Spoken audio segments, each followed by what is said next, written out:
Welcome back to Football Park. It's half-time in the Reserves Grand Final between the Eagles and the Tigers. At half-time, the Tigers in front. 7 goals, 11-53. The Eagles 6-9-45. A margin of 8 points. The main goal scorers for the Tigers, 2 to Russell and McGuinness, 1 each to West, Butterick and McRae. And for the Eagles, 2 to Fuller and Lukosius, 1 apiece to King and Kluzek. A good game of football here at half-time in the Reserves Grand Final. Let's now take you to one of the likeable characters of football in South Australia, the Jumbo Prince, Rick Davies, and he's caught up with a mutual friend. Well, here I am walking around the outer side of this great grand final, and who better in the tent for an old mate of mine, the greatest restaurateur in Melbourne, Rick Davies. Robert How are you, mate? Domenico. How are you, farmer? Good to see you as well. How you been? I've been very well. Now, the word is there's a couple of coaching jobs across over here. Are you over for that? I'm actually over here for a couple of things, farmer, but I can't say too much. But the main thing I'm over here is for Eagle Blue. You know that one? Yeah, no, I just see a big grand final, but I might call in a few football clubs on the way home, yeah. Isn't it amazing? The last time I saw you, you were down on the ground at Glenferrie Oval. Alan Jeeves, don't remind me, yeah. better known as Yabby, Yabby, and he's got his hand across the Dipper's mouth saying, Dipper, I'll let you up, but just say, who's the better man? Who's the better man? But I never gave in. Never gave in. He always used to give in, you know. He'd say, you're the better man, Yabby. Yeah. Now, over here, watching the grand final, Hawthorn. I know there's an enormous amount of pressure on them. Can they get back? I think so. I think next year they've got a couple of young players coming through, and also players like Dermot this year had a lot of injuries. Chris Muir had a lot of injuries this year. Of course, Ezzy missed 10 weeks and so. And those guys are very hungry, even though they've had a lot of success. I think they'll do very well. Now, what about the South Australian players? A little bit about them, because we always like to know something about the South Australian of course, players. the great Johnny Platten's playing very well over there. Had a great season again. He's about to sign for another 4 years, so I don't think the Crows are going to get him. And, of course, Greg Whittlesey, who's been what about him? Well, you know, he's a very hard worker and so, and hopefully he can string a couple of games together. But there's no doubt about Greg. He always works very, very hard out there. He'll stay, He'll stay, yeah. And Matthew Robran, well, who knows? He was given the honour of wearing the number 9 Guernsey, which he threw away. Great number 9 Guernsey. Great number 9 Guernsey. So I'm not quite sure what Matthew's up to, but I only hope that he gets back to playing football. Tony Hall. Well, Tony Hall, of course. That's why I'm going to a Glenelg today to win the grand final. Hawley himself had a disappointing year. He played a couple of good games this year, but just got injuries and injuries and injuries. And you know, the class of player he is, Hawthorn really missed his style of play, you know. Now, Deb, what do you do in Melbourne? I know you've got a restaurant. The greatest restaurateur in Melbourne is the word. Entrepreneur, that sort of thing. Well, at the moment, I'm not involved in football. I do a lot of work for Channel 9, like the farmer does here. And I'm just involved with the restaurant and doing a lot of promotions. And, of course, involved with Eagle Blue here in South Australia as well. Well, Deb, have a great day. Looking at you in all your splendour. One of us has done very well. It's not me. Thanks very much. Yeah, pleasure, mate. A couple of characters there. Rick Davies, known as the farmer, talking to the Dipper, Robert Domenico, and plenty of more special guests coming your way between now and, of course, 6:30 today on Nine's Wide World of Sports. It's a beautiful day here at Football Park for the 1992 Grand Final. The forecast, fine and mild. A cooler change developing, and hopefully that'll happen after the footy. The current temperature, pretty warm, 21.5 degrees. Back with more action right after the break.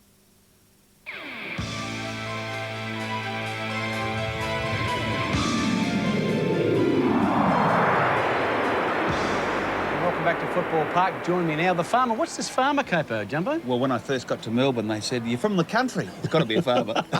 They didn't know what it was coming from the country. Well, it certainly is a beautiful day here at Football Park, but we can tell you the car park at the Westlake Shopping Centre is in fact full.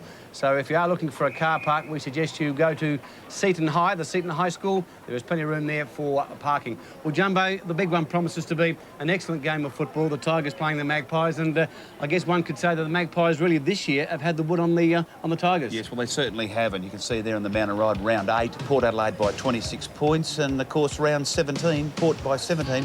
But Fidge didn't play in one of those, and he kicked 8 goals, and I think you'll find that him and Hodges are going to be the foreplay today. And of course, Rick, it is a grand final, and anything can happen in a grand final, can't it? Certainly can, Ken. OK, let's now take you down to the boundary side and introduce Mr. 1 to 10, Graham Campbell. And Graham, talking about Port Adelaide, a surprise that Mark Tylor can't make the 20. Well, I am, Ken, and firstly, let me say, great to be down here amongst this atmosphere on grand final day. And I worked it out, Ken, I'm the perennial boundary rider. I haven't been here for a year. Now, why is that, Graham? Well, I haven't been used for a year on the boundary, I mean. The old boundary rider, I love it down here. And I'm amongst friends. That's where he should be, though. I know that, Rick. I know I should be. Down there amongst the crowd so we can't hear you. And Rick Davis, you should be coaching so they can sack you again. Anyhow, Ken, the answer to your question, I am surprised Mark Tyler hasn't made, if he hasn't made it, if that's official, hasn't made the 20, because the man did kick 97 goals. I would have played him on the bench and given him a chance to come on if Scott Hodges wasn't quite getting the ball as we know he can do. Well, Grant, I think you'll find the interchange players today will be Danny Hughes and Adrian Setri. I think you'll find that Mead and Tyler will miss the 20. Yeah, I'll go along with that, Ken. I think that's almost a fait accompli with Port Adelaide, and it's a very strong side, let's be honest about it. It's a side that should win. Great. Graham, there's a couple of players that are playing their last game today, so it should be really emotional for them. We spoke about it last night, didn't we, on 5AA, Rick? Certainly we think Scott Salisbury will. Well, he will. Scotty, we were talking about Port anyhow, but Scotty mentioned at the parade yesterday it will be his last game. I think John Seabohm certainly will hang his boots up. I have a sneaking suspicion that maybe, just maybe, Bruce Abernathy's last game, and Greg Phillips perhaps.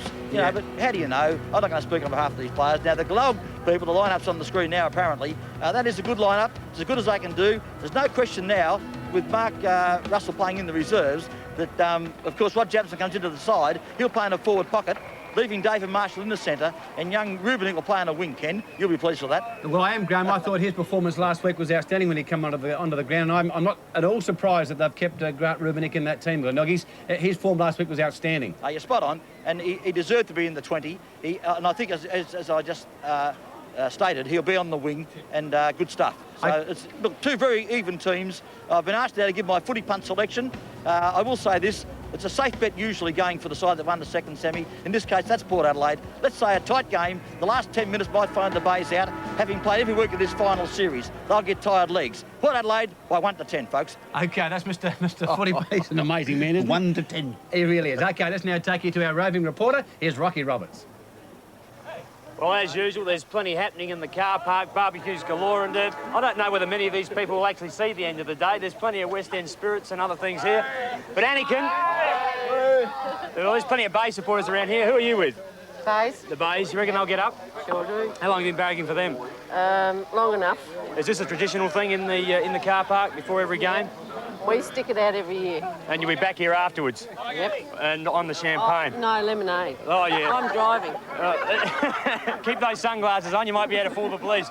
And Stuart over here. Stuart, this is a regular thing for you too? Oh, now that I'm not a chef and working in a public service, I've got the weekends off to be here. I see. We've worked together before at the Lakes Resort. Oh, fantastic. That's the one. And you've made all these little dips and things down here today? We bought those from Bilo. It looks like it. I wouldn't need them. Who's your tip, Stuart? Glenelg for sure. Glenelg for sure. Well, there's certainly amongst the Bay camp here. And another one here. What's your name? Debbie. Debbie. And why the Bays?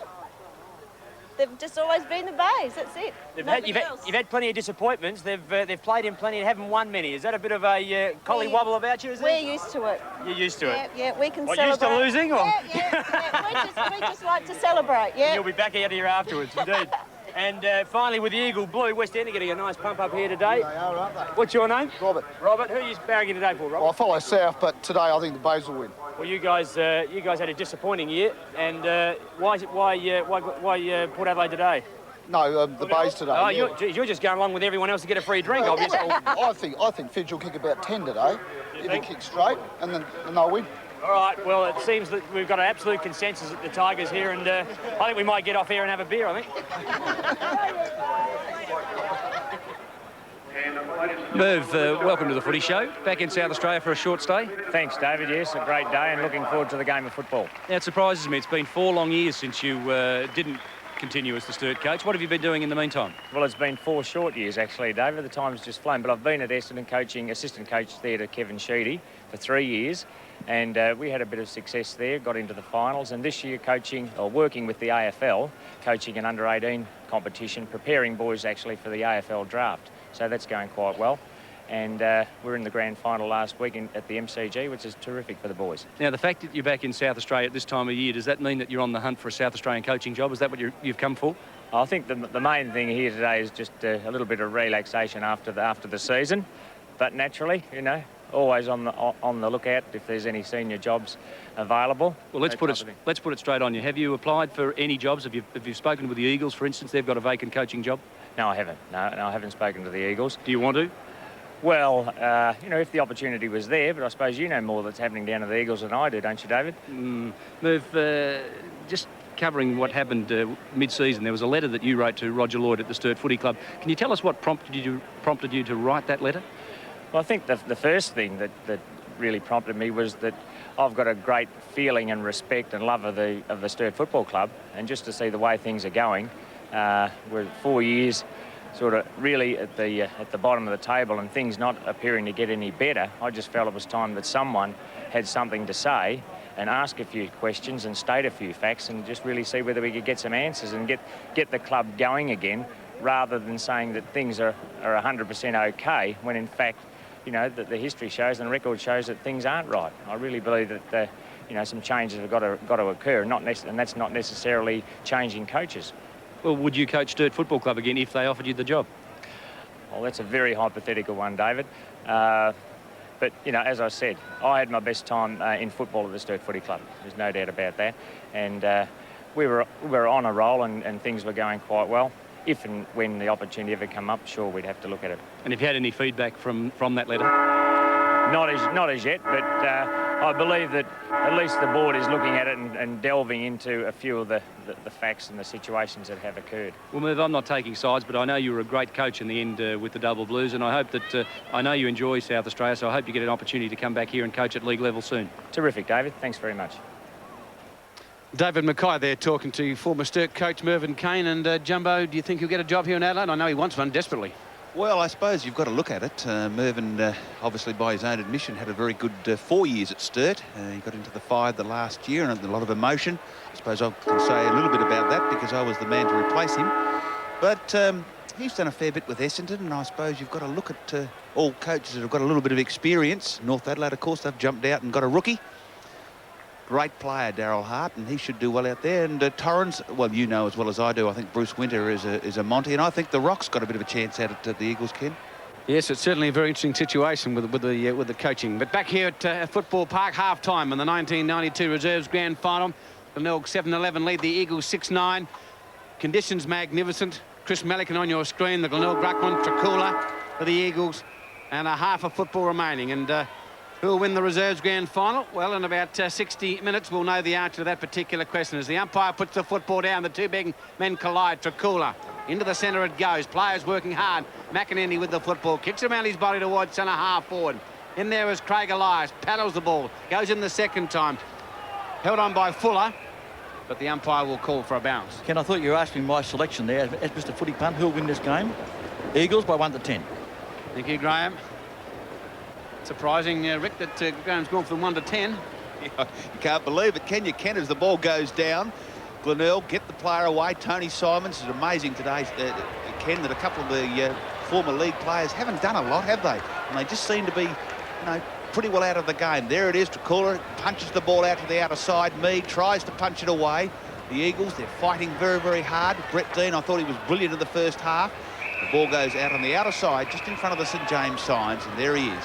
Tony Simons, possibly, Ken, playing his last game. And you've got to feel for these guys, Rick, that are playing their last games. I would say Tony Simons definitely is. Well, he told me this is his last game about a month ago. And Ross Gibbs, I suggest, might not play in SANFL again, but may well play in the Waffle, Ken, back in WA. Graham Campbell there, filling us in on the details as it comes to McEnany for the Eagles, going against the breeze in this third quarter. Towards centre half forward it goes. Gibbs used the body cleverly, then gets a handball away. Elias back towards centre wing they go. The Bays, a free kick has been paid. That's unfortunate for the Bays because Brett Dean had the run of the ball, but the free kick has in fact been paid on this occasion to Russell. Into the centre of the ground, taken by Chapman. Goes out wide to Devine. Comes back onto the left boot. To all the Eagles here, and the mark has been taken by Davey. Plays on. Oh, it's a shocker. Gives it straight to Simon. Simon's now with a chance. Goes to the outer side. McGuinness out there. Can't take the football. Fuller in there. Barton. Scrambly stuff at the moment. Pisani's there. Bromelo as well. But the umpire will call for a bounce. Looks like Chuck Pisani's playing upfield, Ken. He's in the centre of the ground at the moment. If you recall, he had a great season with West Torrens in the centre a couple of years ago. No, he's gone back to the half-back flank now, but he certainly was playing back pocket the first term. 2 minutes in, 7-11 the Bays, 53 to 6-9 the Eagles. The umpires here. The umpires, of course, are Doddridge and Pfeiffer, doing a very, very good job. 2 minutes into the second quarter. Big Milliken. Beautiful work there by the Eagles players. Through it comes, and they're doing very well. Young Davey onto his left foot, up forward, and of course big Hamish Stewart lopes towards the ball. Elias, bit of experience there as the Eagles player just goes absolutely straight for him. Young Barton, beautiful work by Heel. Barton gets around. The tackles haven't been absolutely ferocious today, Ken, I wouldn't have thought.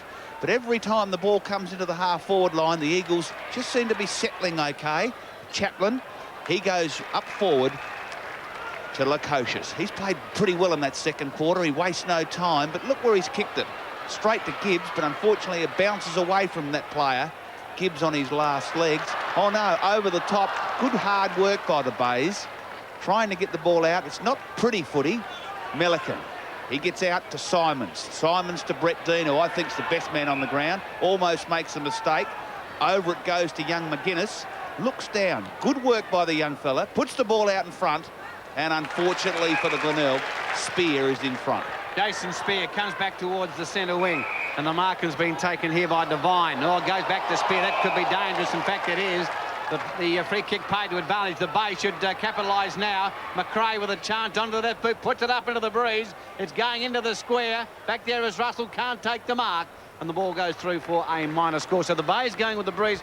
I've lost a bit of authority on this game. They had it up until halfway through the second quarter, but from that point on, the Eagles have stamped their authority on this game now, Graham. Certainly have, Ken. We should tell the viewers that have tuned in just right now, Mark Russell was omitted from the Glenelg senior team, having been picked in the 18 yesterday, in the paper, in fact, but playing at reserves level. Very disquieting thing for him, of course. He had to come back here. Kicked a couple of goals, but has not had a big say in the game. Well, good strong mark by Takula, the big man. His career thus far has been hampered with injuries as well. On the defensive side of centre, kicks to the open spaces. The handball away from Mead, goes to the boundary line, and the throw-in will take place. The atmosphere is building up all the time here at Footy Park for the big one.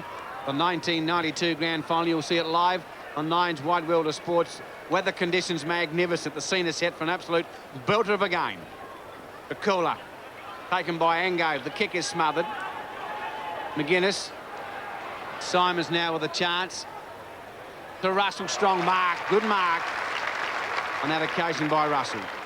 That's what the Bays need, a player like Mark Russell. Of course, he's playing in the forward pocket, makes it hard. You've got Craig Butterick at full forward, and Russell, of course, doesn't want to cut across his line of flight.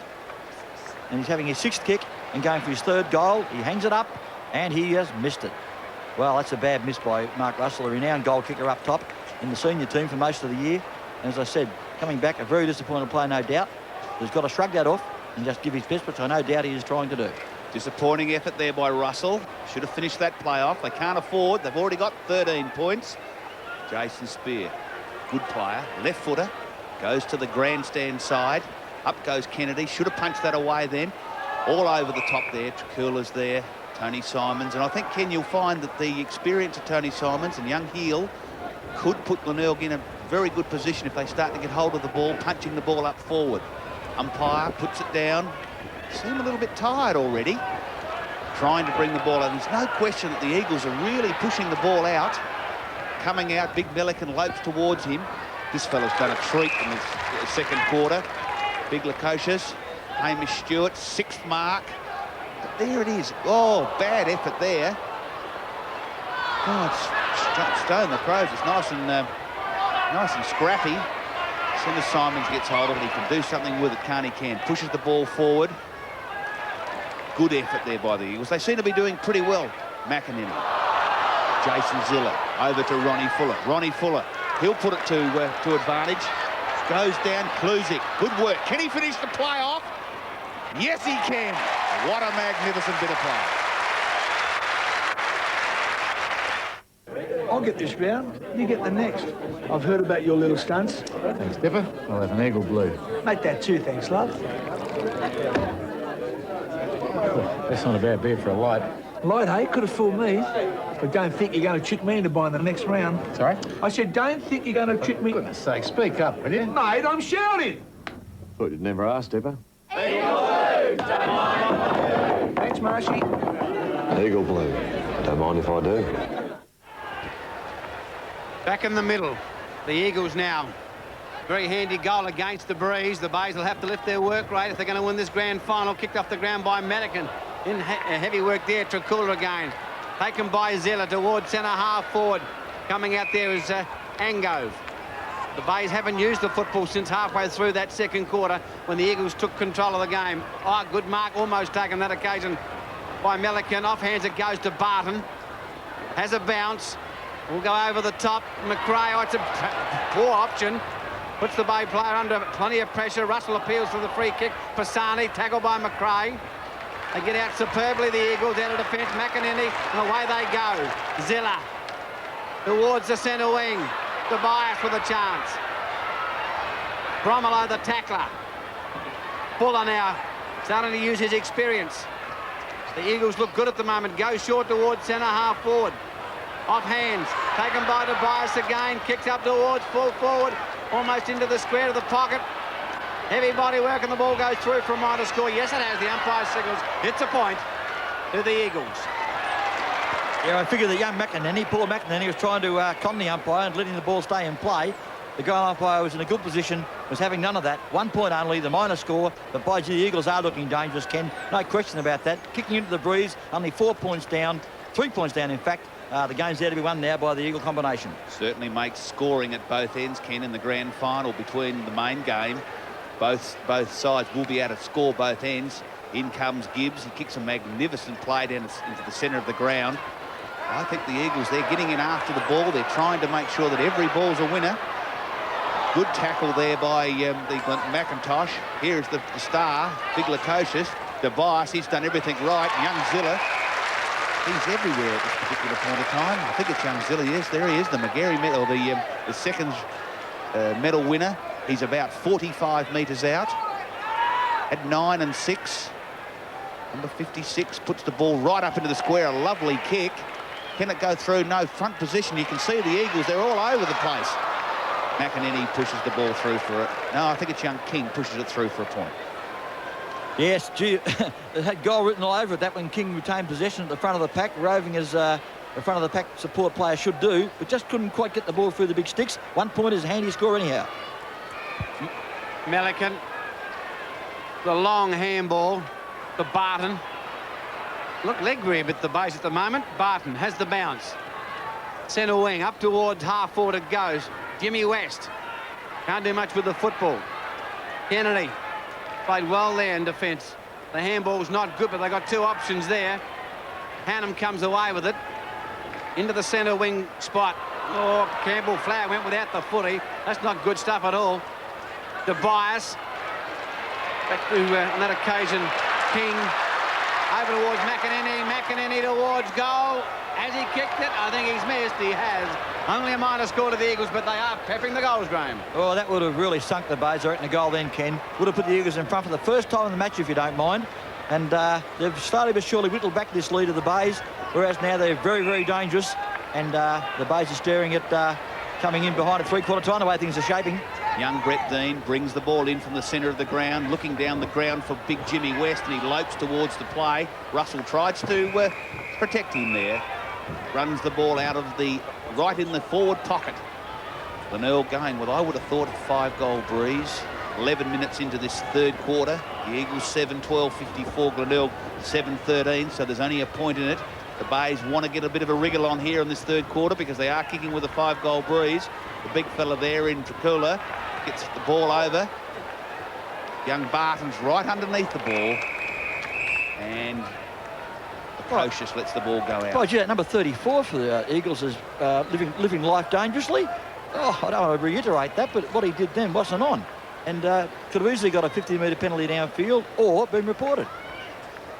Well, I think there was a bit of 50-50 ball there. McIntosh and Hannum were the two players involved in that skirmish you're referring to, Grant. Kennedy from centre-half back for the Eagles. They're playing a much more direct brand of football, the Eagles. In fact, they do appear at the moment to have fresher legs. Coming up with the ball, Zilla feeds it off. Ronnie Fuller. Hasn't he been terrific in this quarter? And so has this man, Paul McInerney. 55 metres out. He won't make the distance, but the breeze has dropped just a touch. Pick number 13 coming up. He's also had 8 handballs, so he's been a prominent player, and he goes short. That's a beautiful pass. Rob Lukosha streams out on the lead and marks 35 metres out directly in front. What you're saying is, David, I saw the end of the 2 tackles, did I? The other bloke tackled young Hannum pretty vigorously, and he reacted. Yeah, I thought we'd just better present an even picture of that, Well, Graham. I didn't see the first tackle. Perhaps I'm a little bit offhand, off the mark in saying one bloke should be pinged for it when both were involved. Back with Robbie Lukosha. The Eagles trail by 1 point. 13 minutes into the third quarter. This is the premiership quarter. Robbie Lukosha, who already has 2, both kicked in the second term, goes for goal, and he's got his third. The Eagles have edged in front for the first time in this match, and we're 13 minutes in. And that was my prediction some 5 minutes ago. The Eagles hit the front in this term, and they certainly have. They've peppered the goals in this quarter. In fact, the Bays have not scored a goal with this, as I call it, the 10-shot breeze. Have not scored a goal. And that is match-losing football at this stage of the game. And obviously, playing every week of the final series has given the Bays, in some small way, leg weariness in that area, because they just can't compete with the Eagles in a straight run at the ball at the moment. And maybe they have just got those. The tiredness is starting to show, Rick. Umpire Doddridge about to put the ball down. Glenelg kicking with a 5-goal breeze. They'd want a bit of a wriggle on. Big Melican's going to have to try and get the ball out, but it goes to Krula. Through the handball. They've completely cut Glenelg apart today with the handball. They've persisted. In comes Ronnie Fuller. He started to really get on top. Zilla, he's done everything right. Back to Fuller. And he's just kept on looking at the player. Good effort there by Elias. And this fellow here, number 45, McKinney, don't tell me he's put it through. What a magnificent, his first goal. He's really come on. Lukosha and him have just been absolutely fantastic in that forward line. Well, boy, I don't want to reiterate the situation, but it's all the Eagles at the moment. The Bays are just making up the numbers. And McInerney that time has had an enormous term. He really has. He's number 45. He's just been Johnny on the spot more times than not. Turned something out of nothing then. Just got possession of the ball. Had a long kick towards goal, which normally in these conditions would miss, but it hung up beautifully and split the centre. Great goal, McInerney. And the Eagles now, boy, 11 points up and kicking into the breeze. Big Romy Negri's in there after it. They're trying to do something the Glenelg side, but they can't. Young Bias gone over the top. Brett Dean. Look at them. The handball's absolutely really getting on top. They're persisting with it as well, and then they're backing up. Here comes Chapman through. Mead handballing over. Good work there. Through comes the Bias. He's been in everything. Big Chris Melican gets hold of the football. They're going to have to do something here in this second, third quarter. Young Bart. Lovely mark there. He's been in it. He hasn't been disgraced. Puts the ball into centre half forward. Brett Dean gets underneath the ball. Oh, he went in pretty hard then. 50-metre penalty, Rick. He went in pretty hard. And I don't think that was really necessary there from Paul Pisani. No, it wasn't. You've got to be honest about that. I guess he was committed. He was in mid-air when the boy marked the ball, Dean. And Truck Pisani was hell-bent on, stopping the ball coming downfield. But sadly, it did cut the boy in half, and he must get a 50-metre penalty in that situation. Eagles, 11 kicks, Brett Dean. He's been sensational on the wing. He hasn't done a lot, though. There's not too many others in this third quarter. But he should put this through. And he does. Well, Brett Dean's first half was just an immaculate performance by the centre-line player. And he really has been, without question, with young McGuinness, Philip McGuinness, the 2 best players for the Glenelg side today, thus far. And certainly that will breathe new life into the club. He earned it the hard way, as we see on replay here. There it is. Oh, boy. Paul Pisani really upended him. Must pay the penalty downfield, right in the square. Made a certainty of it. And so Phil McGuinness, Brett Dean kicks the goal we all thought he would get. So 16 minutes into the third quarter. The Eagles now lead by only 5 points as we welcome GTS from the Iron Triangle and viewers from Broken Hill, BKN and surrounding areas.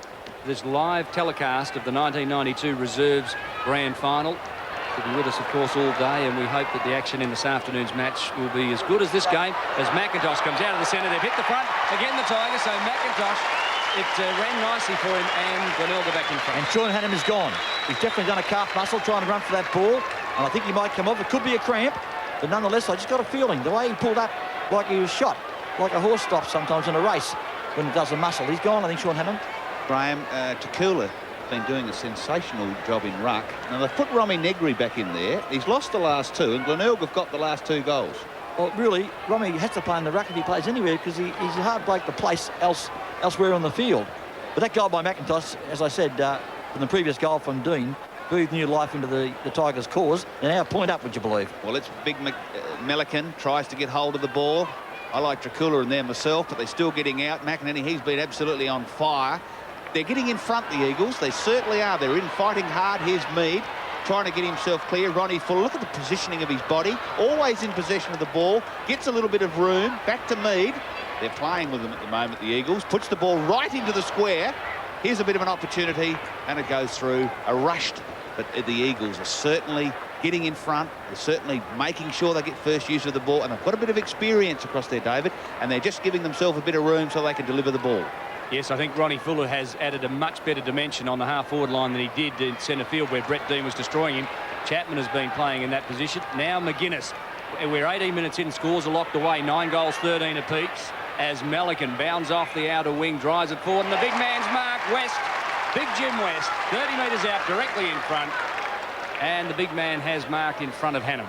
And his opponent, Sean Hannum, obviously didn't pull a muscle, David. Gee, went down like he was shot before. Now he's indicating that West pushed him in the back. Not on, though. Jim West stood his ground and marked the ball. Shoots for goal. And I think he has missed it. There it is. 1 point only. Yeah, that was a bad miss. They've missed a couple of easy ones, the Bayside, from a couple of players that really should know a little bit better. Jason Spear gets another opportunity. He's played pretty well there at fullback. Comes to the grandstand side. They all set themselves. Big Romy Negri puts himself in the right spot. An excellent... Oh, no, the umpire's playing at the young Tobias. Is a very, very good tackle on young Barton. 9-13 to 9-14. We've certainly got a game on our hands. Romy Negri himself in the front spot. Chris Milliken, they've done everything right. They just seem to be able to handball, get themselves clear. Here it comes over to Chapman, throwing the ball there in that particular instance.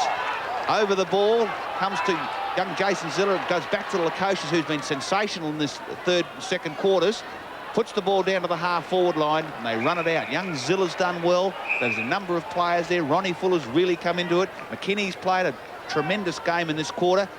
And the Eagles look like they've just settled enough and could get away with it in this match-winning third quarter. And what I say, Rick, there's been a bit of tackling behind the play, which I haven't appreciated this quarter. I won't bring up the 2 names on that occasion, but there was just a bit of untoward stuff off the play.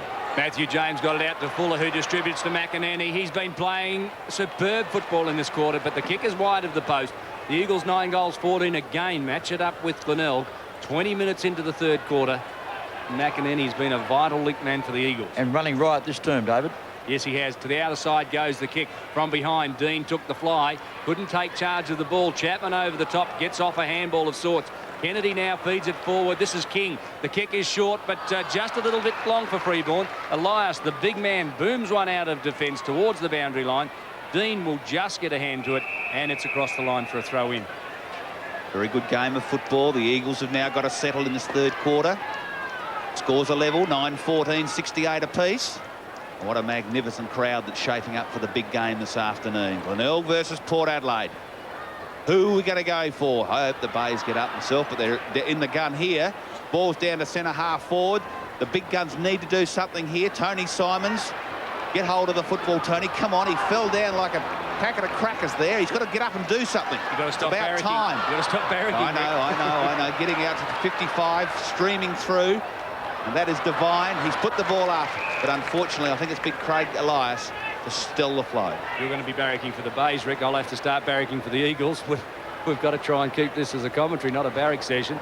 As Elias, oh, it's a beautiful kick too to half forward. A big thump away from Kennedy. That was one of the features of his game early in the match, the way he was able to spoil the ball. Now, Tony Simons is just tossed out of that contest. Gathering in the ball was Matthew Kluzek. The ball is held to him, and yet again it's a bounce. Just a comment, David. The scores are locked away at the moment, 9-14 each. If they finish dead level coming into the play, it's a replay next week. Yes, it is. Grand finals. There's no extra time. It will be replayed, but let's hope at this stage that there's a victor. The coach has got a kick away. Zilla was taken high. Nice play was Todd Davey. Now, the loose ball, it just came unstuck a little. Todd Davey goes short. It's a nice pass, beautifully placed. Freeborn marks deep in the pocket. Hasn't he done a couple of good things since making an inauspicious debut in the first quarter? I was a bit tough on him in the first quarter for a lad, you know, obviously inexperienced, but he did the wrong thing and, you know, he paid the penalty. Now he's shooting for goal from an impossible angle. Can't get it from there, Dave. Well, let's just see. This will be kick number 6. He's provided another target up forward. He's very mobile and he's only a junior, but will be a good player. And the impossible kick has been kicked. Thank you, Graham Campbell.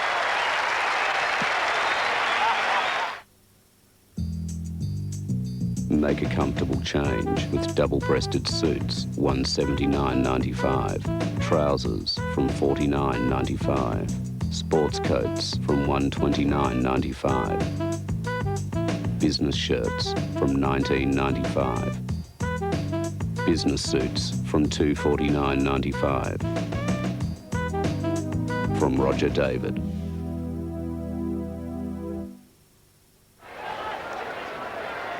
.22 minutes into the third quarter, and what a great game it is. The Eagles have gone ahead by a goal, kicking into a 5-goal breeze.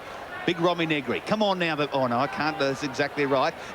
Big Chris Milliken. He's going to have to do something here. The umpires, I think, have done a superb job. The game is magnificent. It's open. Very good conditions. The umpires, as I said, have done a great job. Chris Milliken got hold of the ball down. Young McGuinness, he's done a very, very good job all day. Handballing across to Pisani. He's made a couple of mistakes, but he got an opportunity here. Pushes the ball down. Young Mead's in over the ball. There's the bias. The umpires, he's given the Eagles a young Mead. Mead was held, Rick, when not over the top of the ball. In fact, he was dragged off the ball and he won the free. 9 kicks from the young fella. He's done a treat. He looks down to the ground. Not a bad effort there. Angove kicks the ball off of the ground, and Craig Elias just happened to be in the right spot then, David.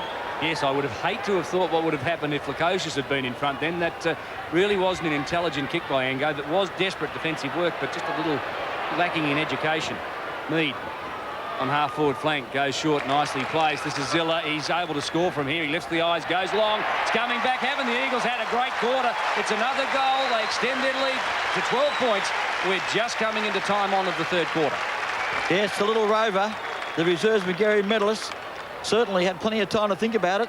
The Eagles shared that ball. Damien Mead just tapped it over. He had plenty of options, and Zilla turned around all the time in the world, popped it up in the air, let the wind do the rest. Intelligent kick, top goal of the little fellow. And the Eagles now eke out a 12-point lead, and that's match-winning stuff into this 10-shot breeze. Really, they look home from here, but you never know.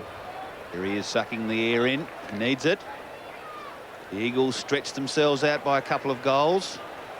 Magnificent crowd here developing for the big game this afternoon. Romy Negri eyes the ball. They get hold of it, pushes the ball down. They're going straight at the ball, the Eagle players. Craig Elias over the top. They're all in after the ball. There's Fuller. Out of the ball comes Todd Davey. He's pushed the ball up forward, in front, trying to get hold of it.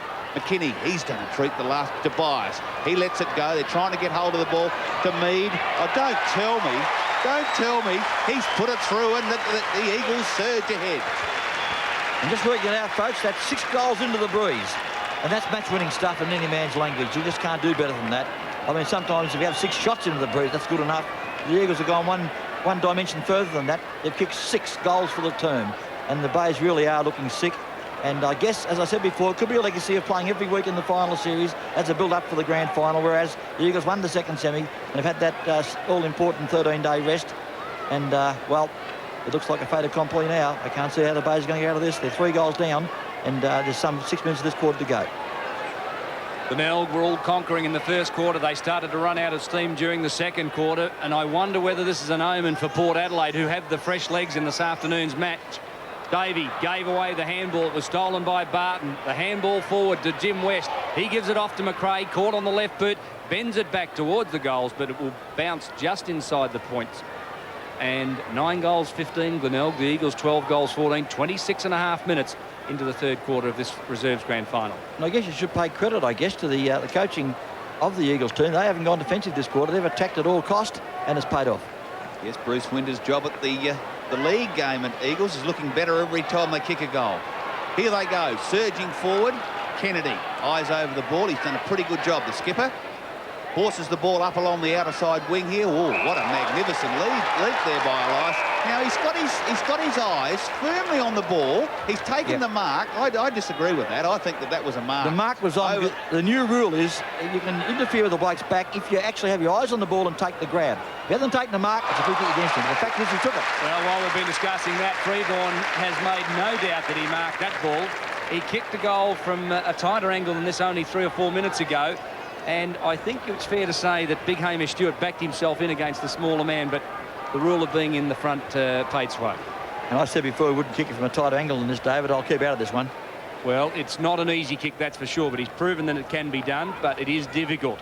Glenn Freeborn, young 19-year-old, still eligible for the under-19s. He's played 23 reserves games this year, and he's done it again. What a magnificent kick. This looks like grand final victory football to me. He just likes shooting for goal from that side of the ground, I think. He really did that with some sort of embellishment. There it is. There's the mark, top mark. And as David said, I guess the coach of the Bays would be unhappy there that Stewart didn't punch from behind. Nevertheless, the boy had to finish the kick-off. He completed the contract with a magnificent kick into that breeze.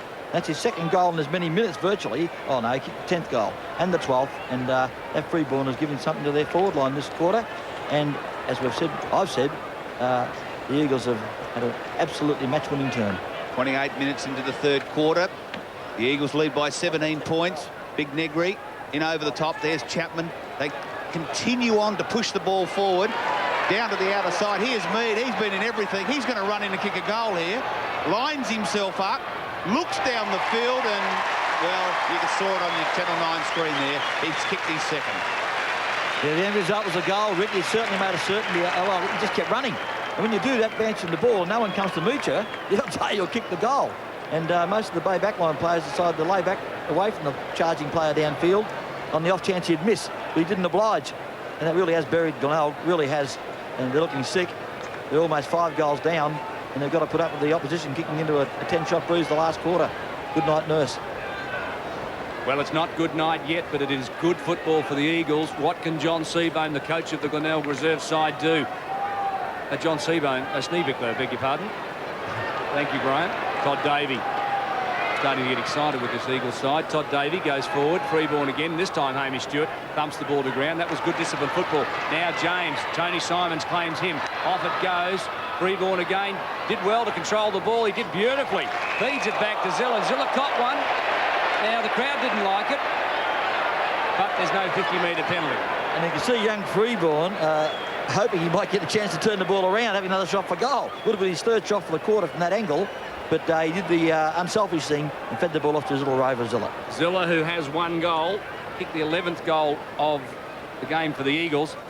Distance shouldn't worry him, perhaps the accuracy might. It's caught up into the breeze. That'll drop right on the point of the square. Safe arms of Chris Melican complete the mark deep in defence. As the siren sounds, the 3/4 time score shows the Eagles kicking into a 5-goal breeze have overcome Glenelg this term. They're 14 goals, 14.98. Glenelg, 9 goals, 15.69. And we now go down to the umpires' room with Ian Day. Evan Chambers, congratulations. Your first grand final. Sleep last night? Yeah, it's not bad, actually. Slept all right. What was the biggest crowd you've umpired before today? Because you're going to have a full capacity. Yes, probably last week, 20,000 odd. Had a pre-state game match, but that wasn't really the excitement to be there today. I understand you're the big white chief of the fire brigade. Is that right? You've got a copper next door to you. Yeah, Mick, keep me honest. Yeah, I'm working the fire brigade. Yeah, we'll keep the boys honest. Michael, it's your 4th. Do you have any trouble reverting back from the AFL to the local competition? No, I think a grand final certainly beats any AFL game, that's for sure. That's a good thing to say. Yeah. Incidentally, my mate Dylan up there has been giving you a bit of a hard time lately. Would you like to get even with him now? You've got your chance. You've got about half a minute left, mate. I'm just glad he's not a selector, otherwise I wouldn't have a game today. Do you fellas get together and talk about a game plan, or is it just natural being umpires? I think we'll, in the last 10 minutes before we go out, we'll have a bit of a talk about what's to be expected and just concentrate on what's going on around. Just really the main thing is not to change. Just do what we've been doing, that's what got us here, and just pay the obvious free kicks. Kevin, are you expecting it rough? No, not really, actually. Tough, but fast. Good luck this afternoon, fellas. Thanks. 3/4 time here at Football Park in the reserves grand final. And the Eagles have taken control. They really have. Very strong performance by the Eagles, and Rick, can the Bays come back or not? Well, I don't think they can. I thought there was a 5-goal breeze, but McKinney, Ziller, Mead, Freeborn, Fuller, they were just sensational in that third quarter, Coach. Well, it's an amazing situation in the first quarter and a bit, Rick. The Bays looked to be in complete control. They had the authority on the game, but from that point on, the Eagles have just gone bang. Well, they've just been in front. They've just attacked the ball. They've handballed. And you can see there, 14-14, 98 to 9-15, Ken. It's a very good score to go with a 5-goal breeze. Yeah, and I thought Lukosius, particularly in that, the second quarter, centre-half forward, it was a big focal point for the Eagles as well. And I would say that every goal that the Eagles get, Ken, Bruce Winter will be looking better and better. That's my next comment to you, Rick. If they happen to sneak up here today, that'll certainly shorten his price to win the senior job. Well, I think you'll find that if he wins today, as looks like it's going to happen, that it's his decision whether he wants to coach. OK, let's now take you back to your commentator for the final term, David Mackay. Thank you, Ken. And remember that Bruce Winter last year coached the Eagle reserves into the grand final, only to be beaten on the last kick of the day by South Adelaide. So he was denied grand final success last year with seconds to go, and perhaps today he's looking in a better position than last season. John Schneebichler in his first year, Bruce Winter, the man we've mentioned, would be just enjoying this at this stage. McInerney, one of his stars, drives a long ball in. James did well just to force that ball off the hands of Angove and through for another behind. Every point counts, and certainly with a 5-goal, 1 lead, boy, the Eagles look exceptionally good. If they get beaten in the last half second of play today, I'll give up forever, David. Well, funnier things have happened, Graham, as James goes towards goal. If he kicks this, it might be good night. Glenelg, it is. Right through the middle there. 15-16, 106 the Eagles. Glenelg, 9 goals, 15-69, as Matthew James posts his first for the afternoon. Nice to know I needn't give up. That was a great goal by James, a typical Rovers goal. Just turned it around nicely, gave the ball a bit of air, and away she went.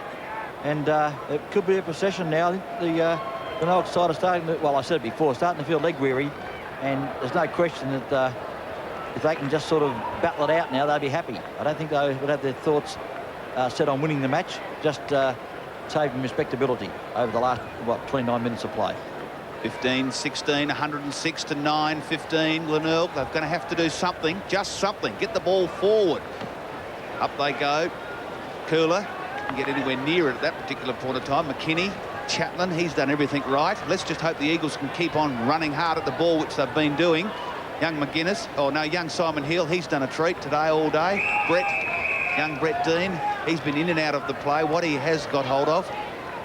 And Ziller, his third quarter was fantastic as well. Hully, Cooler, making the front spot. The umpire could see that. Cooler just had to fall forward. He's free. A lot of experience in this Glenelg side. Let's just hope they don't throw it all away. Let's just hope they can keep on going in. Tricoola goes to centre-half forward. Ronnie Fuller, he's done everything right in the third, second and first quarter. McKinney, here's McGuinness. He hasn't stopped trying, but there it is. 22 kicks for McGuinness. Mead running for the ball. No, it's the truck. He's going around, tries to handball back. Good work here. They've persisted all day, the Eagles. They have really persisted trying to get hold of the ball. Goes McKinney, keeping Craig Elias out. Craig Elias gets hold of the football with a little bit of strength. Here's Simons. Tony Simons hasn't done a lot in the last half. Pushes the ball into the centre of the ground. And there it is, number 38 in Young Keast. Tony Simons behind play seems to have an arm injury, Rick, so perhaps that's a reason for his form. McGuinness sold the dummy 3 or 4 times and then blast the ball towards Jim West at half forward. Over the top of the ball, he tries to paddle it wide for Dean. On the left boot, the natural leg, bends it right back around, but it was already out of bounds on the full, and it's an Eagle free kick deep in the back pocket. Yes, arguably Glenelg's best player is Brett Dean today. Really has been a great performer. Well, he's only had 6 possessions since quarter time, Graham, but I take your point, his first term was terrific. Well, tell me who's played a better game than him. Probably Phil McGuinness, if anybody. Yes, I would have perhaps put Phil McGuinness up there, certainly for possessions alone. There's a fine mark, man in front, taken by Matthew Kluzek, the young St Michael's college boy. Along the boundary line, Todd Davey, Bromelo, quite deliberate that. That's an interesting one. The umpires have just let that fly. I don't think there was any doubt as to his intention. Yeah, he didn't try to keep the ball in play, yet the umpires turned a blind eye to it because he was spread eagle on the ground when his hand actually touched the ball. And it was almost over the line anyhow. I doubt if he could have kept it in play regardless. Cully and Tricoola. Battle for the ball. Cully grabs hold of his arm, pushes the ball down. Oh, they've been everywhere. Young Davey, he's done a treat. Look at the way the Eagles play. They're getting in there. Barton, he can't do anything with it. Precocious, number 48 there for the Eagles. Very, very good. Matthew James, number 48. There he is. Umpires have done a superb job today. They've let the play go. They've paid the mark. And they've played the free kicks. Let's hope they can do the same in the A grade. Cully, Cooler, Simons pushes the ball forward. Simon Hill, Jason Bromelo, young Justin Ziller pushing the ball out to Brett Dean. Let's just hope they can run forward on the outer side. Look at Mead. He's just pushed them away with contempt. He's got himself in front of the ball. A little bit of a shepherd there from McKinney. He'll still get hold of it. You watch this.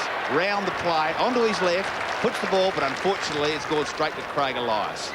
Might I add, that was the best solo effort of the afternoon. A great effort by Damien Mead. He kept control of the ball. He's run, literally 80 metres in pursuit of it and finally retained possession, or got possession, and did a left foot kick towards the forward area. Top work by Damien Mead. 37 points the margin now in favour of the Eagles, and remember that there was about a 35 or 36 point ball game favouring Glenelg early in the first quarter, or in fact early in the second quarter, so it's been a 70-point turnaround by the Eagles in the second half. Oh, Jim West just vigorously defends himself from Chakula. Now forward they go. The runner McRae, he has got some pace. Him and Phil McGuinness really are the couple of speedsters in this side. The kick is a long one, but no one home for the Tigers. And Jason Spear, the former international tennis player, sees the ball across the line. Rick, I suppose you've had a game of tennis with him too. No, I haven't. But he's got a bit of ability, Jason Spear. He's played full-back, centre-half back, and he'd be one of the players that the Eagles will be looking for the future. But I can see the Eagles winning this game, 15-16 to 9-15. Very good third quarter. Very bold prediction, if you don't mind me saying, Rick. Kennedy struggles off the tackle, goes to the outer side, but straight to the Glenelg player. And that's their luck today, Glenelg. They haven't been able to take a mark. They haven't been able to show anything down forward. Let's hope that young Brett Dean can do something. And the umpire's given him a trip. Well, he's about 45 metres away, kicking straight into the breeze. Decides to go across to Barton.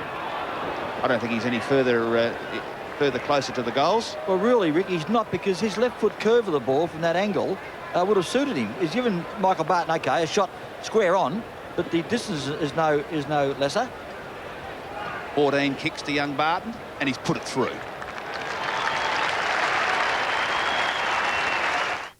I'll get this round, you get the next. I've heard about your little stunts. Thanks, Dipper. I'll have an eagle blue. Make that too, thanks, love. That's not a bad bid for a light. Light, hey? Could have fooled me. But don't think you're going to trick me into buying the next round. Sorry? I said, don't think you're going to trick me. For goodness sake, speak up, will you? Mate, I'm shouting. Thought you'd never asked, Dipper. Thanks, Marshy. Eagle blue. Don't mind if I do. So at the 8-minute mark of the final term, Glenelg 10 goals, 15-75, reduced the margin. The Eagles 15 goals, 16-106. Now, Tobias into space. He goes Freeborn out on the lead, and they're using the ball beautifully now, the Eagles. A vast difference to what they were doing in the first half, and there's another fine disposal. Following the ball downfield and doing it pretty well was Tobias, 30 metres out, now directly in front. And there's no question that the coach has told the players not to kick from this side of the ground, which is almost impossible. It just stood out then. Freeborn had kicked a couple of great goals today, gave it across. 10 league games to Tobias this year, 11 reserves games, and he's put that right through the middle. That's his first for the afternoon. The Eagles 16-16, 112. Glenelg now 10 goals, 15-75. And simply that is what you have to do when you take a mark in this right-hand pocket on the grandstand side of Football Park, kicking towards the golf course end, right of your screen. You've got to bring it across to a player who's got a square shot for goal rather than that angled shot. And good thinking by the boy, Freeborn. Gave it across to Tobias. Tobias finished it off, and it has been a team effort this last half by the Eagles. They certainly have shared the ball with great ease. 6 goals, 1 lead the Eagles. McCulley for Cooler. In after it. Right down to Barton. Gets a kick to centre half forward. Look at the Eagles. They're in front again. Jason Spear. Brett Dean. He hasn't stopped trying today, David. He's really been in after the ball. Look at that. Number 1, Kennedy. The skipper got right behind him. Could have easily given the free away, but just kept Brett Dean away from the ball. I think you're pretty right in your assessment. He's just kept running at the ball. In fact, with the possibility of a couple of Glenelg players retiring, a few of these players in this Glenelg reserve side would be very eager for a big pre-season, and they may well establish themselves next year as regular senior players. King now bounds away with the Eagles. He was almost run down by Keast. Elias was clean bowled. Now Freeborn cleverly off to James. James can give it away in a further handball. He did so nicely into the open goal. Paul McEnany. Paul McEnany has his second. He's kicked 2 goals, 3 for the afternoon. The former Shepparton player was a vital player in the third quarter when the Eagles clawed back into this match, and now I think the icing's on the cake. And another team goal. But gee, it is significant in football, isn't it? If you share the ball with people running past, how you'll get the end result. James, I don't think really knew that McEnany was there initially. Got a left-hand hand pass, a rather awkward one, but nonetheless effective. Found the boy James coming down, and James gave it across, I should say, and made McEnany kick the goal. Good stuff. And really, the Eagles are streaming away with this match, and it's just a matter of how far. This is not an omen for the Bays. Picked them this afternoon. This is not a very good showing after half-time. McCulley, Curler, in after the ball. Good work there by McRae. Over to Simons. Push the ball out. They've always gone wide. Kennedy. They look for that first option. They look for the handball to Fuller. Mead. No, it's Truck. Truck Pisani. Down to centre half forward. Little Zilla. Got in front. James. Over to the top to Bromelo. Waiting off McRae. Brett Dean. Out to the side. There's a couple of players here, but look at this.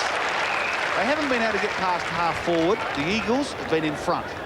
A little bit of a breeze. Glenn Russell kicks with the left foot. Fairly high into the centre of the ground. 2 or 3 Eagles player, and the umpire gives it straight to Big Lukosius. He's done well. 12 kicks, 8 handballs, pushes the ball out. Look at that. Magnificent play. Freeborn, I think it is. 58. Done a couple of good things, kicked a couple of goals. Everything they do at the moment is turning to gold, the Eagles. They can't do anything wrong. That was just a long kick into the forward area. OK, it's all the lead, but by gee, it went exactly to him. Spot on. Finds it up. Got to aim at that left hand. Lean back on the play a little bit, and he's hit the post. Well, I didn't say he wouldn't kick that one, Rick. Maybe I should have. The first couple I thought he wouldn't get, he did. On that occasion, I thought perhaps maybe it's harder from that side of the ground than I thought it was. Because a few guys have missed what I thought were rather simple goals from that area. Tim Hodgman down in the tunnel observing this, and he was on radio earlier this morning asking for his reserves to lead them in and let them have their confidence up, the Glenelg side going into their final this afternoon. But he won't be pleased with the scoreboard at the moment. As Rick Davies mentioned, you wonder whether or not it's an omen. Glenelg have had a very hard run coming into this grand final this afternoon. Buderick got the ball from West but overran it. Now Jason Spear on the right boot, the non-preferred leg. Up it goes, marked by Mark Devine, the former South Whyalla lad. Plays on quickly. Truck Pisani, Paul Pisani. King, a direct kick right down the centre of the field. Now this time Hamish Stewart thumps it forward. James got it on the half volley, almost took control. Now support comes from Freeborn. Over the top it goes. Now Chapman got through, almost got legged. Freeborn couldn't get a handball away, neither could King. Zilla desperately dives on top of the ball and gives out a handball to Fuller. Now Tobias, one step, bang, lifts the eyes. Who's underneath this one? McEnany with strength. Couldn't quite take it. James, handballs back, concedes ground. Zilla, snap for goal. But it's wide and through for one behind. 17-18 the Eagles as they step away. They'll be the 1992 reserves premiers. They'll join the club from 1990 when they won the flag, and the last one before that was 84. And might I say, Jason King has been a very effective player. A young lad coming through the ranks and looks the part. And, you know, he's been an unsung hero today. He's done his work with great effectiveness. Gibbsy pushes the ball out to Tony Simons. He looks further down the ground to Heel. They haven't done much. Handballs the ball off. Seems to get himself in all sorts of trouble. Mead just continues to harass McGuinness, arguably Glenelg's best player. Oh, well, look at this. Straight through. I think it's young Davey, number 24. He pushes the ball down. They can also raffle it almost. Zilla. He's been fantastic in the last half. Pushes the ball off to Fuller. Now, what can he do with it? Puts it up. No, he's gone not far enough to the left-hand side and hits the post. They've been a bit unlucky the last couple of minutes, the Eagles. Just reflecting on Ronnie Fuller. No one suggested it might be Ronnie's last game. He's been playing a long, long time. I recall him, David, training under West Perth when I was coaching him back in 81 or something. He's been around a long time, Ronnie Fuller. Yes, he has, and give him his dues. He's a beautiful disposer of the ball, and he's a great club man, 34 years of age, so perhaps you might be right. It's one that we haven't had a look at, but his second half has been terrific. Chapman, a high ball. James over at the front. It was Angove who spoiled away. Now McCulley gives it back wide to Angove, who's kicks a grubber. Lukosius, first man there. He'll need to work hard at this. And he could have been cleaned up by Barton, but he was let off. Absolutely cold. Now the Eagle runners. Where are they? Nobody home. Hamish Stewart marks deep in defence. Leads it off. Glenelg really just need to go a little bit more direct. They're doing what the Eagles were doing in the second quarter, playing wide, and it's not the way to play Football Park. McIntosh now goes to Elias. They've made a move. He's gone into the forward zone. They're trying to win the game, Glenelg, and not save it. Now the short kick is on. Buderick on the league. Jason Spear right behind him, thumps it to ground. Davey cleverly. Romano Negri, the big man, back on the ground. Tricula is off having a rest. Spear goes long, and isn't it working for the Eagles now? Chapman marks, goes short, and Zilla inside the 50-metre square with the mark. 14 kicks, 13 handballs, a good game for him, particularly the second half, because he really was unsighted in the first quarter. James has also been a good player. Tobias has been a good player. He's running off for a lead. Now here goes Freeborn into the space. To the pocket he goes. In front of Hamish Stewart. Evades the tackle. He'll get around the big man. He did that pretty well. Look at the pace of this kid. He's not a bad type. The kick let him down, but he did everything right before then. And deep in the back pocket, the mark is taken by Campbell Flower. I was just going to say what a great solo goal. The boy muffed it up that last disposal, but there was Jason Zilla. Good stuff. Over to King. Messing around a little bit at the moment. Very excited. So they ought to be. They played fantastic after the first quarter. Look at the mark there, Zilla. Eyes on the footy, right in front of Brett Dean. And what a game he's played, young Zilla. He really has amplified that he is a worthy winner of that Reserves McGarry medal. Gibbs to the outer side. There always seems to be a player in his own. It's Brumelo running up and down the ground. There's Russell's up there. Number 33, of course, is Angove. Bit of an opportunity here for the Bays. Straight to the opposition. Seemed to have lost a little bit of interest just of late. Certainly have. Lukosius played very, very well indeed. Puts the ball to centre half forward. Who's there? James. Should have taken the ball. Comes off the ground. This young fella Chapman, he's done an absolute job today. Running hard at the footy. Young Davey. Over to Chapman. Chapman puts it right in the right spot. Hit the post again. No, I don't think it was the footy that hit the post. Young number 5, I think, McCulley. Yeah, good long shot by Chapman. Almost made the area he was searching for. But one point, one way or the other, doesn't make much difference. It's academic now. It's a matter of what the final score will be. The Eagles now have a, oh boy, what's that, 48-point lead.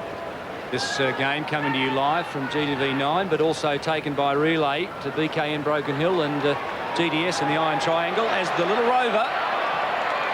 Romano Negri snaps a great Rovers goal, the big 6'9" Rover. What a great goal. He'll remember that forever. You can still only count on one company for a total hydraulic hose and fitting service. NZ. At your place or ours.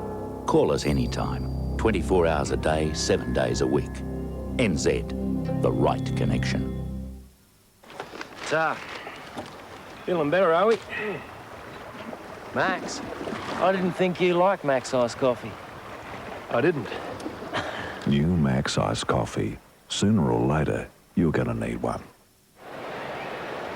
Well, I think that says it all. The big fella Negri, peek and shoot for goal in a Rover situation. Well, you've obviously got to get to the Eagles. Well, the umpires nearly got knocked down there to Ronnie Fuller. The Eagles go marching home. Curler, he's been fantastic, as I said. Zilla, probably arguably one of the best men on the ground. Big Lukosius puts the ball in. This fella, young Freeborn's played very well football, and don't tell me, young James, he's hit the post again. Well, Lady Duck didn't smile on James then. But gee, it was going. Another goal there would have been icing on the cake. Nonetheless, they'll be celebrating in some 10 minutes' time, the Eagles. Glenn Freeborn's hit the post, Matthew James has hit the post, and Ronnie Fuller has hit the post, all in this quarter, as Simon Hill distributes it forward.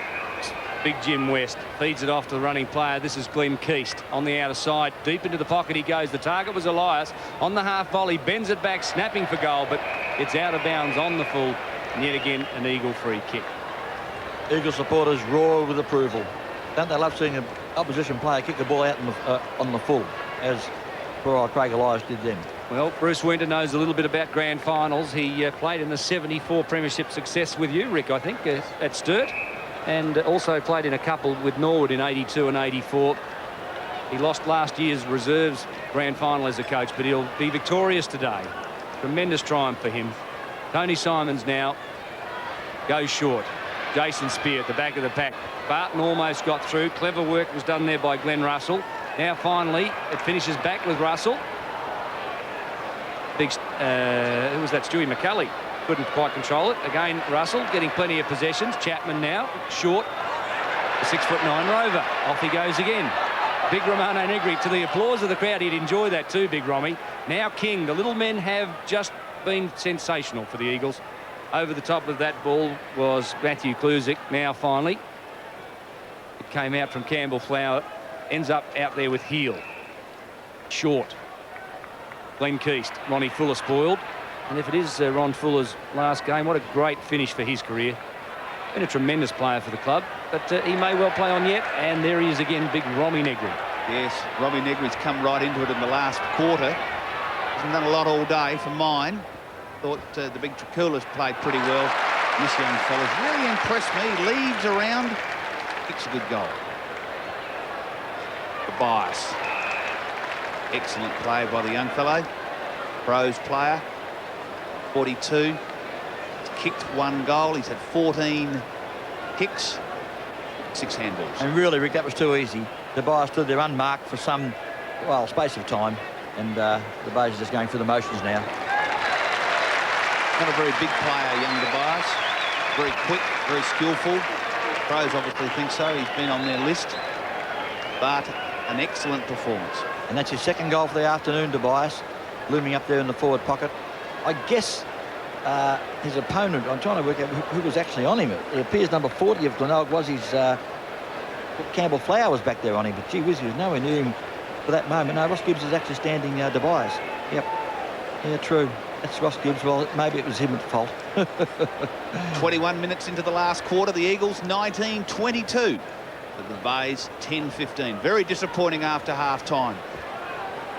Mead. Truck. Pisani. Paul Pisani's been very good. Zilla. Negri's had more kicks in the last 5 minutes than he has all day.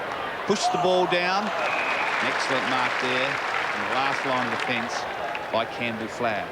Pushes the ball out to the outer side to Angove. Goes down. A couple of loose players here. But David, really, the players like Butterick, West, they haven't done enough today, have they? No, I think it's been their big forwards, and John Schneewickler has recognised that. Elias has been moved into the centre-half forward position. You're quite right. West has let them down. Butterick, who hasn't really been fit all year. It's been very difficult for him. In fact, Butterick's only had 1 kick today, and I remember one of his senior games early in the year down at the Bay where he kicked 5 goals or so, and he looked really terrific, but he hasn't shown a whimper today, and I just wonder whether he is completely fit. I'd say what you said is spot on. I don't think the boy is as fit as you'd like to be, David. But certainly just getting out in the ground's a bonus for Craig Butterick with the injuries he's had over the last 2 or 3 years. Yes, I think that's a very good point. He only played 1 game in 1991, and that was, I think, a game against North Adelaide in the reserves where he kicked 11 goals and he looked terrific, but he didn't play any more last year, and this year he's just finding his way back in. Big fella, Lukosius has done well. This is young James. Oh, they could have done anything today, really, the Glenelg's, the Eagles side. 22, 23 points. Graham, they certainly have been a little bit offline, haven't they? Well, they've peppered the goals, Rick. I mean, this is just academic now, just going through the motions the last 7 or 8 minutes of play in a grand final when one side's over 10 goals down. Nonetheless, you'd like to get a score which outweighs goals outweigh the behinds, wouldn't Well, Bruce Bridner won't worry how he gets there. John Schneewickler, of course, who never tasted success at all in his time with South Adelaide and later with Glenelg, would really be devastated. He was hoping that he could at least coach a premiership side today. Where it is, McKinney, he's done a fantastic job. 19 kicks and 10 handballs. Young King, they're runners, 11 marks, 10 handballs. 45 metres out, Graham, can he put it through? Not from there, no. He'll miss that one.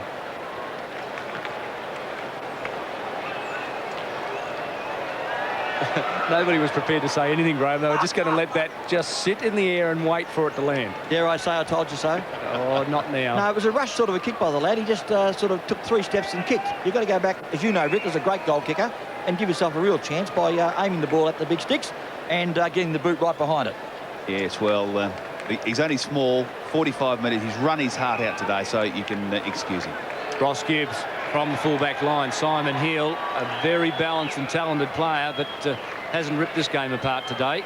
Nicely through there was Mark Devine, the South Wales lad. Goes long towards goal, lob right in the square. 2 Glenelg players spoiled each other. Off the hands of Campbell Flower and through for one behind. And I guess that one marking contest then epitomises Glenelg's plight today. 2 blokes flying for the one ball, neither retained it. Again, Campbell Flower short, Hamish Stewart. A long ball through the centre of the ground. Now, Elias will fly, so too Jim West. The ball goes to ground. Ronnie Fuller got it out to Pisani. Now Todd Davey with pace. This kid's quick. Drives it long and low, and Lukosius marks 30 metres out directly in front. And big Robbie Lukosius, who has 3 goals, 2 in the second quarter when it was so critical, 1 in the third, and now an opportunity for his 4th. 15 kicks, 11 handballs and 10 marks. The big man has dominated. He's done a terrific job from centre half forward. He's had bad hamstrings for half the year, and in fact he's only played 14 reserves game. The big loco goes goalward bound, and he's drilled it, the big man. That's goal number 4. And it must be said in favour of Robert Lukosius that 26 possessions in a game of league football is good by anybody's standards, but for a centre half forward it's sensational stuff. He really has been a great worker today in that area. A little slow to start, I must admit that, but over the last 3 terms of football has been a match winner in his position. They've had a change of opponent. Of course, Hamish Stewart stood him for a while, and you know, he just has gone from strength to strength. Mark Russell's there at the moment, so Mark Russell's had the run around today also from the forward pocket into the backline area, but nothing's working for the Bays now. It's a matter of how far the Eagles team wins by. Well, they're 10 goals, 10 clear now, so exactly 70 points the margin, and really, who would have thought it at quarter time when Glenelg led by 31 points? And it's been a tremendous second half by the Eagles, and full credit to Bruce Winter, full credit to the runners of the Eagles. They've been instrumental. So, as the reserves Magarey medalist, Jason Ziller gets up with the ball, hands it back to umpire Doddridge. The closing minutes of this game were 27 minutes played. Margin is 70 points. Sheer disappointment to the Glenelg players, and some complete satisfaction for the Eagles. They've played tremendous grand final football as Jim West forlornly watches the ball go across the line. Tony Simons, will he play next year? That is a question. No, he won't. He's already intimated that to me, David. He saw me down the Bay Area, and Simons is playing his last game today, Tony Simons, and I want to pay credit to him. Been a great performer for Glenelg. Well, what a disappointing finish to his career. I still think he has plenty to offer the Glenelg Football Club. Maybe he just might review that decision. I think he'd make a tremendous reserves captain next year and bring through some of the young Glenelg players. He's been a tremendous clubman. He loves his football. As Mead drives long, McEnany, gee, that was a tremendous pickup on the half volley. 52 metres out and closing, goes long towards goal, and McEnany belts it through the middle. That's his 3rd goal. 21-25 the Eagles. Glenelg 10 goals 15. Champagne grand final football. What can we say? It's become a possession. The Eagles just are doing as they wish now, and in replay we just see how easy it's become.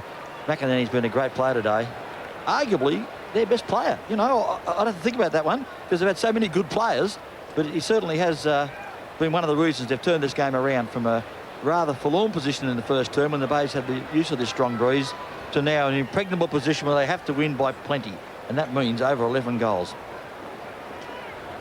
So the 1992 Reserves Grand Final coming to a close as again the Eagles go forward. Heel with courage, runs in and takes the mark. Ross Gibbs was there in support. That option is ignored.